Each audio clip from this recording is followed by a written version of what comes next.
The space station floated in the darkness between three suns.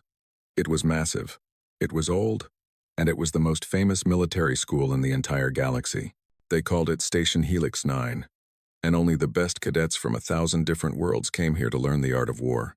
Kira Vance walked through its metal hallways alone. She was 22 years old. She had dark hair cut short and practical. Her eyes were brown and calm. She was not tall. She was not wide. Among the aliens that filled this station, she looked almost fragile. But Kira was human, and humans came from Earth. In the galactic records, Earth had a special name. They called it a Deathworld. The Coalition scientists had studied it for decades and still could not believe that intelligent life had evolved there. The gravity was too strong. The weather was too violent. The animals were too deadly. Poison, disease, radiation, earthquakes, hurricanes. Earth had all of these things in abundance. And yet humans had not only survived, they had become the dominant species on their entire planet. The other cadets did not understand this. They looked at Kira and saw a small mammal with soft skin and no claws. They saw someone who needed to breathe a specific mixture of gases. They saw someone who could die from a simple fall. They did not see the predator underneath. Kira had been at the academy for 3 months now. She kept to herself. She studied hard. She trained harder. She learned the weaknesses of every species she met. She memorized their anatomy from the xenobiology texts. She watched how they moved. She noted where they were strong and where they were fragile. This was what humans did. They observed, they learned, they adapted. The other cadets thought she was shy. They thought she was scared. They were wrong. Kira was patient. The mess hall was crowded when she arrived for the evening meal. Hundreds of cadets from dozens of species sat at long metal tables. The noise was tremendous. Clicks and growls and whistles and sounds that human ears could barely process filled the air. Kira took her tray and found an empty corner. She ate alone, as she always did. The food was designed to be safe for human consumption, but it tasted like wet cardboard. She ate it anyway. A soldier ate whatever fuel was available. She felt eyes on her. She always did. At the center of the hall sat Zorvax and his pack. Zorvax was a Vorath, and the Vorath were one of the most respected warrior species in the Coalition. He stood 8 feet tall. His skin was thick and gray like armor. His muscles were dense and powerful. His family was noble and wealthy, and connected to the highest levels of galactic politics. He hated Kira. She did not know why exactly. Perhaps it was because humans were new to the galactic stage. Perhaps it was because she had beaten him in the tactical simulations twice. Perhaps he simply needed someone to hate, and she was the easiest target. It did not matter. What mattered was that he had 6 loyal followers who did whatever he commanded. They were his pack, and they had made Kira's life difficult since she arrived. There was Greth and Morak, 2 Krellians with 4 arms each. Their species was known for their strength and their cruelty. They enjoyed causing pain. There was Chixavel, an insectoid with a hard shell covering most of his body. He was fast and sharp and clicked his mandibles when he was excited about violence. There were Sethrak twins, Voss and Ven, cold-blooded reptiles from a desert world. They were quick and silent, and their scales were the color of dried blood. And then there was Zorvax himself, the leader, the bully, the noble son who believed the galaxy belonged to him. Kira watched them from her corner. They were laughing about something, probably her. She did not care. She had faced worse than laughter on Earth. She had faced things that would make these aliens run screaming into the void. But she said nothing. She finished her food. She cleaned her tray. One of Zorvax's followers, the Chixar called Chixvel, stood up and walked toward her.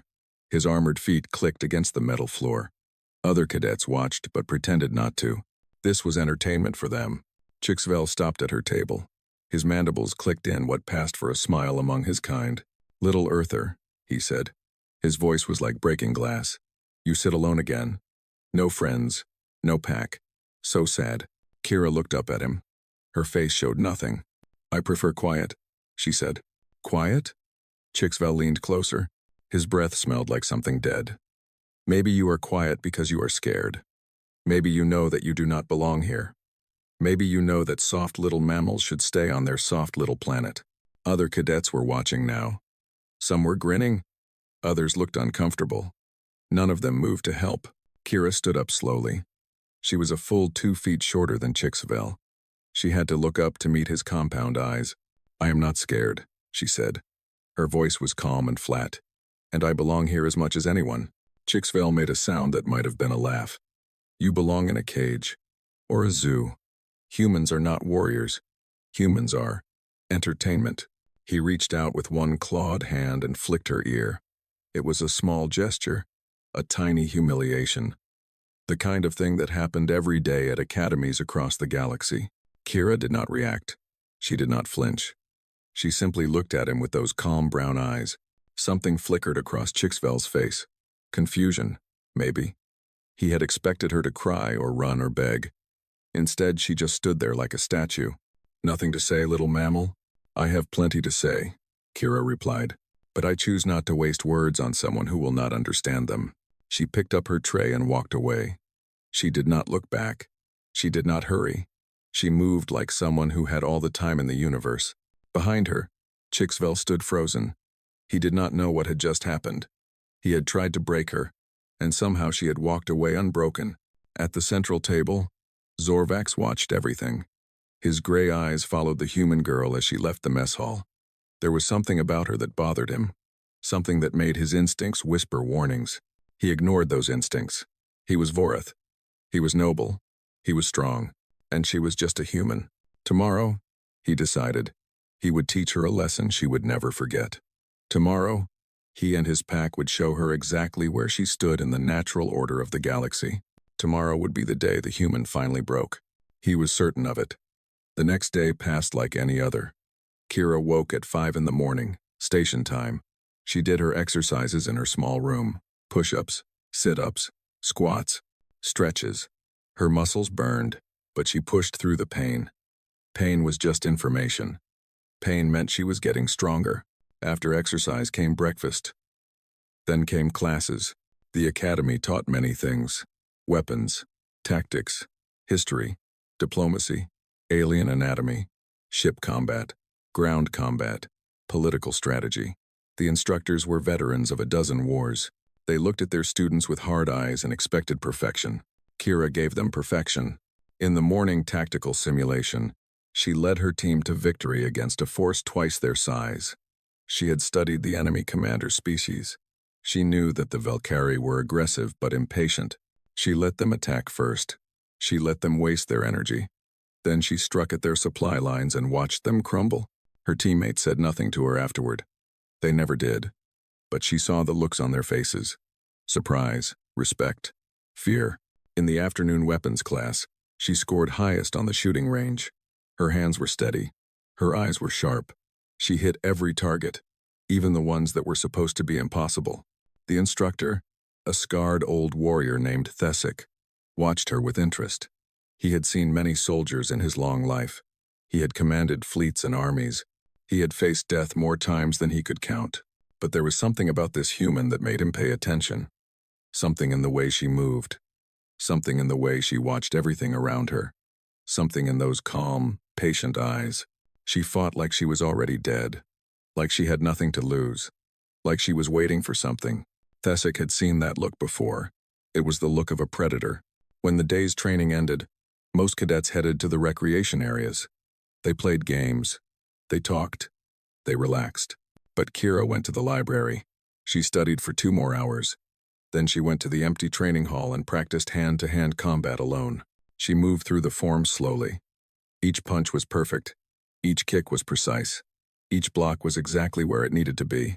She had learned these movements on Earth, in a small gym with cracked walls and flickering lights. Her teacher had been an old woman with gray hair and hands that could kill. "Speed comes from practice," the old woman had told her. "Power comes from understanding. But victory comes from knowing your enemy better than they know themselves." Kira had never forgotten those words. It was late when she finally left the training hall. The station's lights had dimmed to simulate night. The hallways were mostly empty. Her footsteps echoed against the metal floor. She took her usual route back to the dormitory. But tonight, she decided to take a shortcut. There was a maintenance corridor that connected the training section to the living quarters. It was faster. It was quieter. It was also isolated. Kira knew this. She had mapped every corridor on the station during her first week. She knew which areas had surveillance. She knew which areas did not. She knew where to go if she wanted to be seen, and she knew where to go if she wanted to disappear. The maintenance corridor was dark. Emergency lights provided just enough glow to see the walls. Pipes and cables ran along the ceiling. The air smelled like oil and recycled oxygen. She was halfway through when she heard them. Footsteps. Heavy. Multiple. Coming from both ends of the corridor. She stopped walking. She did not run. She did not panic. She simply stood still and waited. They emerged from the shadows like ghosts. 7 of them. Zorvax in front. His pack spread out behind him. They formed a loose circle around her. There was no way out. "Hello, little Earther," Zorvax said. His voice was deep and rumbling. It filled the corridor like thunder. "Out for a walk? All alone? How? Unfortunate." Kira looked at him. Then she looked at the others. The 2 Krellians were cracking their knuckles. The Chixar was clicking his mandibles with excitement. The Sethrak twins were absolutely still, their cold eyes watching her every move. "I do not want trouble," she said quietly. "Trouble?" Zorvax laughed. It was not a pleasant sound. "You are trouble, human. You come to our academy. You beat our cadets in simulations. You act like you belong here. But you do not belong. You are nothing. You are meat. And tonight, we are going to remind you of that." He stepped closer. He was so much bigger than her. His shadow covered her completely. "I have been patient," he continued. "I have given you chances to know your place, but you do not learn. So now, we teach you the hard way. When we are done, you will crawl back to your room. You will pack your things. You will leave the station, and you will never come back." His followers laughed. They were enjoying this. They had done it before, Kira realized. To other cadets, to other outsiders. They were bullies, and bullies always found new victims. Kira set down her datapad slowly. She placed it against the wall, out of the way. Then she straightened up and looked at Zorvax. "I am going to give you one chance," she said. "Walk away. All of you. Walk away now. And this ends here." Silence filled the corridor. Then they laughed. All 7 of them. They laughed like she had told the funniest joke in the galaxy. "You give us a chance." Zorvax wheezed between laughs. "Little mammal, you cannot even reach my face. What are you going to do? Bleed on us?" Kira did not smile. She did not frown. Her face was empty, calm, patient. She rolled her shoulders. She cracked her neck. She shifted her weight slightly, distributing it evenly between her feet. "I tried," she said softly, almost to herself. "Remember that. I tried." Zorvax stopped laughing. Something in her voice made him pause. Something cold. Something dangerous. For just a moment, his instincts screamed at him to run. But he was Voreth. He was noble. He was strong. He did not run from little mammals. He raised his massive fist. "Last words, human?" Kira looked up at him. Her eyes were no longer calm. They were sharp, focused, alive in a way that made the air itself feel heavy. "Yes," she said. "I am sorry." "Sorry for what?" "For what I am about to do." And then Zorvax swung his fist down toward her head, and everything changed. Zorvax's fist came down like a hammer. It was huge. It was heavy. It could crush stone. It could break metal. It could kill most species in a single blow. It hit nothing but air. Kira was no longer there. She had moved. But it was not like any movement the aliens had ever seen. It was not running. It was not dodging. It was something else. Something that happened between one heartbeat and the next. Inside her body, 300,000 years of evolution woke up. Humans called it the fight or flight response. Scientists called it the adrenaline cascade. But no words could truly describe what it felt like. It was like being struck by lightning. It was like being born again. It was like becoming something more than human. Her heart rate doubled in an instant. Blood rushed to her muscles. Her pupils widened until her brown eyes looked almost black. Every nerve in her body began firing at maximum speed. Pain disappeared. Fear disappeared. Doubt disappeared. All that remained was the predator. Kira's ancestors had survived an ice age. They had hunted mammoths and saber-toothed tigers. They had crossed burning deserts and frozen mountains. They had waged war against each other for 100,000 years. They had killed everything that tried to kill them, and they had passed all of that down to her. Zorvax's fist was still swinging through empty air when Kira struck. She dropped low. Her body folded like water. One moment she was standing in front of him. The next moment she was beside him. Her elbow came up in a sharp arc. It hit the spot just below his third rib. She had studied Vorath anatomy for weeks. She knew their strengths. Thick skin, dense muscles, heavy bones. They were built for power. They were built to crush their enemies. But she also knew their weaknesses. There was a cluster of nerves below the third rib. It was where the Vorath breathing system connected to their nervous system. It was small. It was hidden. Most fighters would never find it. Kira found it. Her elbow hit the nerve cluster with perfect precision. She put her entire body behind the strike. Not strength. Strength was not her advantage. Humans were not the strongest species. They were not the fastest. They were not the toughest. But they were the most adaptable. They learned. They studied. They found the places where even giants could fall. Zorvax made a sound like air escaping from a broken pipe. His eyes went wide. His legs stopped working. He collapsed to the ground like a puppet whose strings had been cut. His mouth opened and closed, but no words came out. He was not unconscious. He was not dead, but he could not move. His entire nervous system had locked up from the shock. The fight had begun less than 1 second ago, and the leader was already down. For a moment, nobody moved. The other 6 attackers stared at their fallen leader. They could not understand what had happened. One moment he was about to crush the human. The next moment he was on the ground, gasping like a fish pulled from water. Kira did not give them time to understand. The 2 Krellians were next, Greth and Morak. They were the closest to her. They recovered from their shock at almost the same moment.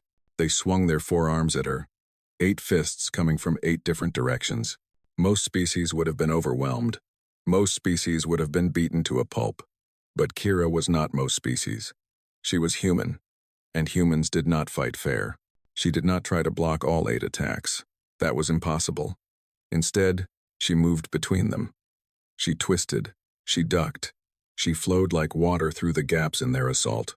Krellians were strong, but their limbs were jointed in specific ways. They could not bend backward. They could not twist more than 45 degrees. Their arms were weapons, but their joints were weak points. Kira grabbed Greth's lower right arm. She twisted it in a direction it was not supposed to go. The joint popped. Greth screamed. It was a high, thin sound that did not match his massive body. Before the scream ended, Kira had already moved to Morak. She ducked under his swing. She came up inside his guard. Her palm struck his shoulder joint. Another pop. Another scream. Both Krellians were on the ground now. They were clutching their ruined arms. Tears were streaming down their faces.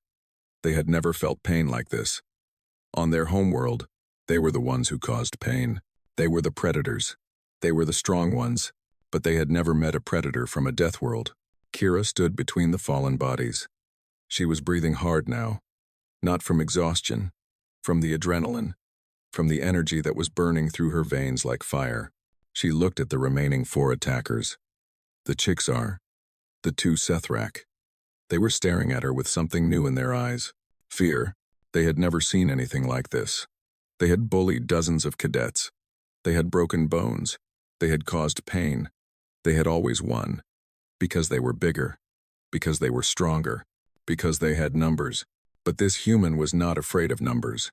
This human was not afraid of size. This human looked at 4 armed aliens and saw only 4 more targets. Run, Kira said. Her voice was different now. Deeper. Rougher. The voice of something ancient and dangerous. This is your last chance. Run. The Sethrak twins looked at each other. For a moment, Kira thought they might actually listen. She saw the fear in their cold reptile eyes. She saw them calculating the odds. She saw them wondering if they could make it to the door. But then Chixval stepped forward. The Chixar, the insectoid with the hard shell and the clicking mandibles. His armor covered most of his body. His claws were sharp as knives. He did not think the human could hurt him. You got lucky, he hissed.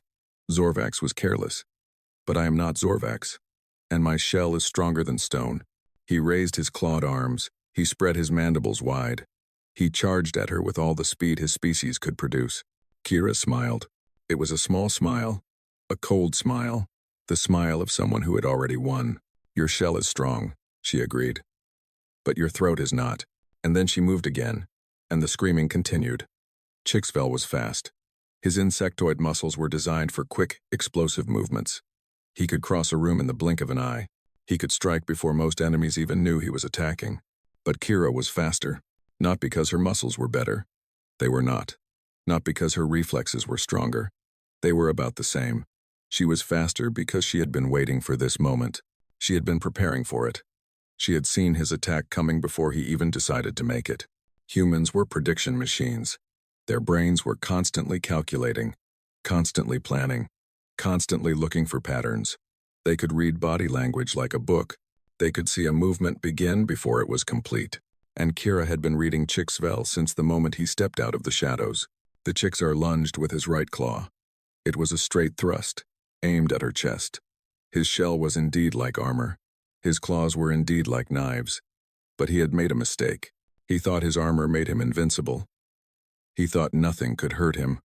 So he attacked without defense. He left himself open. Kira did not try to block the claw. She slipped to the side, letting it pass within an inch of her body. She felt the wind of it against her skin. Close. So close. But close only counted in explosions. Then she was inside his guard, right next to his body. Right where his armor could not protect him. Every species had weak points. For the Chixar, it was the throat. The area between the head and the body was not covered by shell. It was a soft membrane, flexible, vulnerable. It housed the breathing tubes that kept the insectoid alive. Kira's hand shot up like a striking snake. Her fingers were pressed together, forming a point. She hit the membrane exactly where she needed to hit it. Not hard enough to kill, just hard enough to stun. Chixvel's breathing tube seized up. His body locked. He made a terrible wheezing sound as he struggled to pull air through passages that had temporarily closed. He fell to his knees. He clutched at his throat. He could not breathe. He could not scream. He could only suffer. 4 down, 3 to go. The Sethrak twins attacked together. Voss and Ven. They had been watching. They had learned. They did not charge blindly like the others. They circled around her, approaching from 2 directions at once. They were fast. Cold-blooded, but fast. Their desert planet had made them quick and deadly. They could strike without warning. They could move in perfect silence. They worked together like 2 halves of the same mind. Voss came from the left. Ven came from the right. They attacked at exactly the same moment. Perfect timing. Perfect coordination. But Kira had studied the Sethrak in the library. She knew their strengths: speed, stealth, teamwork. She also knew their weaknesses, their tails. Sethrak tails were long and powerful. They used them for balance. They used them for swimming in the sand dunes of their homeworld. And they were extremely sensitive. On their planet, touching another Sethrak's tail without permission was a grave insult. It was an act of dominance. It was saying, "You are nothing. You are weak. You belong to me." No one had ever grabbed a Sethrak's tail in combat. It was unthinkable. It was wrong. Kira did not care about their customs. She dropped low as they attacked. Both strikes passed over her head. She grabbed Voss's tail with both hands. Then she pulled. Hard. Voss screamed. It was a sound of rage and humiliation. He twisted around, trying to free himself. But Kira was already moving. She used his own momentum against him. She swung him like a weapon. His body crashed into Ven. The 2 Sethrak went down in a tangle of limbs and tails. They struggled to separate themselves. They hissed and snarled with fury. Kira gave them no time to recover. She struck Ven first. A quick kick to the temple, right where the skull was thinnest. His eyes rolled back. He went limp, unconscious. Then Voss. He was still trying to stand, still trying to fight. His pride would not let him surrender. So Kira hit him in the same spot. Same kick. Same result. He dropped like a stone and did not move again. The fight had lasted less than 6 seconds. Only one enemy remained. The last Krellian.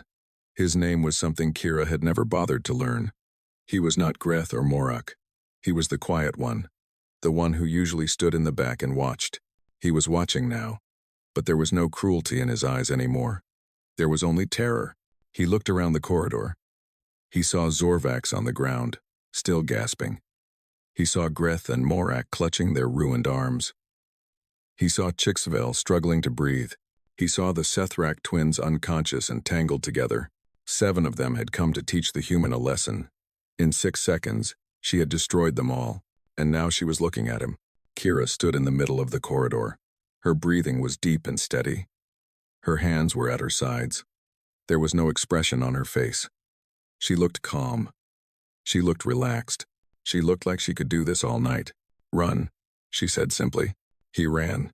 He turned and fled down the corridor as fast as his 4 legs could carry him. He did not look back. He did not stop. He ran like something ancient and terrible was chasing him. Kira watched him go. She did not chase. She did not call after him. She simply let him go. Then she turned and surveyed the damage. 6 aliens lay on the ground around her. Some were groaning. Some were unconscious. Some were crying. None of them were dead. None of them were permanently injured. She had been careful. She had hit exactly where she needed to hit. Hard enough to stop them, not hard enough to break them forever. This was the human way. Not cruelty, not savagery. Control, precision, the ability to cause exactly as much damage as necessary, and not one bit more. She walked over to Zorvax. He was still on the ground. He could move a little now. His eyes followed her as she approached. "I warned you," she said quietly. "I told you to walk away. You did not listen." His mouth moved. He tried to speak. Only a whisper came out. "What? Are you?" Kira looked down at him. For just a moment, something flickered across her face.